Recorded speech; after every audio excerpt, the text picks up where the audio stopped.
नमस्कार. माझ्या मराठी युट्यूब चॅनलमध्ये परत एकदा आपलं सगळ्यांचं स्वागत आहे. नाव तर सगळ्यांना माहितीच झालंय, मनाशी हितगुज. मंडळी, पण आता हितगुज सोडून जरा आपल्या मनाच्या बाहेर येऊन बघायची मला वेळ आलेली आहे. कारण काय सांगते तुम्हाला, हे हे गजरे बघताय तुम्ही, हे प्लास्टिकचे गजरे आहेत. आजकाल टीव्ही सिरियलमध्ये सगळीकडे हेच वापरतात. कारण काय, तर खरे खुरे फुलं वापरणं शक्य होत नाही. आणि हे काही चुरगळत नाही, मुरगळत नाही, काही त्याला म्हणजे त्याचे कोंबे जात नाहीत, सुगंध गेला असं वाटत नाही. सतत आपले एव्हरग्रीन झाल्यासारखे वाटतात. पण खऱ्या सुगंधी फुलांचा आनंद मिळतो का त्यातनं? नजर टाकताच कळतं की हे प्लास्टिकचे गजरे आहे. मैत्रिणींनो, मी हे तुम्हाला का सांगते आहे प्लास्टिकचे गजरे आहेत म्हणून? कारण आता बघा, आज जागतिक वसुंधरा दिन आहे. म्हणजे काय आहे, की आपल्याला पृथ्वीचं संरक्षण करायची वेळ आली आहे. जागतिक दिन केव्हा साजरे होतात? केव्हा की सगळी त्याची अस्तित्व धोक्यात असतं. मंडळी, पृथ्वीचं अस्तित्व धोक्यात आलं आहे हे आपल्याला शास्त्रज्ञांनी कधीच सांगितलेलं आहे. पण आपल्या ते लक्षात येत नाहीये अजून. कारण काय? माणूस आपल्यातच मग्न आहे. आपल्या स्वतःच्या सुखामध्ये तो इतका अंधाधुंद स्वार्थी झालेला आहे, की पर्यावरणाकडे त्याचं लक्षच नाहीये. अपना काम हो जाता है, हो जाए, बाकी कौन सोचता रहेगा इतना सोचने को टाइम नहीं है. आजकाल वेळेचं महत्व म्हणजे वेळेचं कारण दाखवून सगळे लोक अगदी पुढे पळायच्या मागे लागले आहेत. पण अगदी साधे साधे सोप्या सोप्या गोष्टी असतात. तो आपण आपल्या पृथ्वीचं संरक्षण कसं करू शकतो? सगळ्यात पहिले तर झाडांची कापाकापी आपण सोडली पाहिजे, हे तर सगळ्यांनाच माहिती आहे. पण ते होत नाहीये. वादळाने वगैरे झाडं पडली तर ते नुकसान नैसर्गिक असतं, त्यात आपण काही करू शकत नाही. पण मुद्दाम झाडं कापून तिथे अगदी सिमेंटचं जंगल, म्हणजेच काय, मोठ्या मोठ्या बिल्डिंगा बांधतोय आपण. त्यामुळे होतंय काय, सगळीकडे भरपूर उष्णता वाढतेच आहे. ग्लोबलायझेशन ग्लोबलायझेशन म्हणतो आपण, पण ते किती करायचं आणि काय काय करायचं हे आपल्या हातात पाहिजे असतं. जर तुमच्या पृथ्वीचं तापमान त्यामुळे धोक्यात येत असेल आणि तो सगळा बर्फ वितळून, ग्लोबल वॉर्मिंग जे म्हणतात, तो बर्फ वितळून उष्णतेने तो सगळा वाहतोच आहे, सगळीकडे त्याचे परिणाम दिसतातच आहेत. सगळ्यांच्या तब्येतींवर त्यांचे परिणाम होतात आहे. हे सगळं दिसत असून सुद्धा माणूस त्याकडे डोळेझाक करतोय. त्यामुळे मग असे जागतिक वसुंधरा दिन, जागतिक पर्यावरण दिन असे साजरे करून लोक अगदी आपली जागरूकता दाखवायचा प्रयत्न करतात. पण असं फक्त एक दिवस केल्याने होत नाही. वारंवार ते केलं पाहिजे. म्हणजेच काय आहे, की आपल्या आपल्या परीने जितके आपल्याला निसर्गाशी सान्निध्य साधता येईल तेवढं आपण साधलं पाहिजे. म्हणजेच काय केलं पाहिजे, थोडंसं पाणी आपण मोजून मापून वापरायलाच पाहिजे. म्हणजे जुन्याच गोष्टी आहेत त्या सगळ्या, पण ह्या परत परत सांगायची वेळ का येते आहे, कारण आपले संकट दूर नाही होत आहे, जवळ येत चालले आहेत. उन्हाळ्यात पाऊस काय येतो, पावसाळ्यात ऊन काय पडतं, पाऊस गायब होतो पावसाळ्यामध्ये. मग शेतकऱ्यांनी करायचं काय? जमिनीने करायचं काय? जमीन शांत केव्हा होईल? मृगाचा पाऊस पडला, पहिला पाऊस पडला मृगाचा, किती त्याच्यावरती लोकांनी वर्णनं केली आहेत, की उन्हाळा, ज्येष्ठ महिना, कडक उन्हाळा तापल्यानंतर मृग नक्षत्राचा पहिला पाऊस पडला, हस्त नक्षत्राचा पाऊस पडला, की शेतकरी आनंदित व्हायचा. आता हे सगळं टाइम टेबल तर नाहीसं झालेलंच आहे. ह्याचं कारण काय आहे? पृथ्वीचं पर्यावरण अगदी आमूलाग्र बदलून गेलेलं आहे. आणि याचं कारण आपणच आहे. आपणच आपले शत्रू झालो आहेत. काय झालंय, तुम्ही कुठेही जाऊन बघा, सुंदर सुंदर पर्यावरणाचे जे आपले पर्यटन स्थळं असतात, तिथे लोक जातात. काय तर म्हणतात, आम्हाला निसर्गाच्या सान्निध्यात राहायचंय.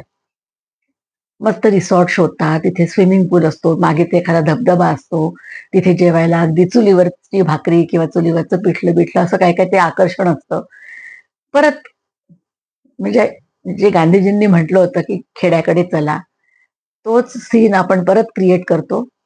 एखाद्या वाड्यात राहायला जातो, 2 दिवस इथे मस्त एन्जॉय करतो. किती आनंद वाटतो. पण घरी आलं की परत तेच नैसर्गिक आणि कृत्रिम मधला जो फरक आहे तो आपल्याला दिसतो बघा. आपण परत शहरात आलो की कृत्रिम जीवन जगायला सुरुवात करतो. काय, प्लास्टिकच्या पॅकेट्समध्ये दूध येतं, प्लास्टिकच्या कॅन्समध्ये पाणी येतं, आणखीन काय काय सगळे प्रकार प्लास्टिकमध्ये येतात आणि मग प्लास्टिकची टेकडी साठते. ते जाणार कुठे प्लास्टिक? तुम्ही यूज कुठे करणार? त्याचं रियूज सोया होणं म्हणजे किती त्याचं कठीण आहे सगळ्यांनाच माहिती आहे. आपण यात काहीच करू शकत नाही. पण ते प्लास्टिक जाऊन जाऊन नाल्यांमध्ये तुंबलं, ड्रेनेजमध्ये तुंबलं, की मागची मुंबई तुम्हाला आठवतेच आहे, की किती धोकादायक झालं होतं सगळं जीवन त्यांचं. काय म्हणत असेल पृथ्वीचा आत्मा, की हे माझी सगळी मुलं आहेत, माझीच लेकरं असून सुद्धा मला दया दाखवत नाहीत. माझ्यावरचं पाणी संपवतात, माझ्यावरचे झाडं संपवतात आणि मला अगदी तहानलेलं ठेवतात.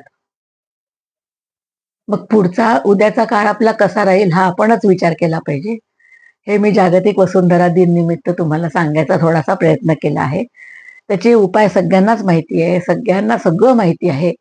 पण माणूस अजाणतेपणे म्हणा किंवा जाणतेपणे असमंजस राहून तोच तोच मूर्खपणा परत परत करत असेल, तर हे परत परत जागतिक दिन साजरे करायचा आपल्याला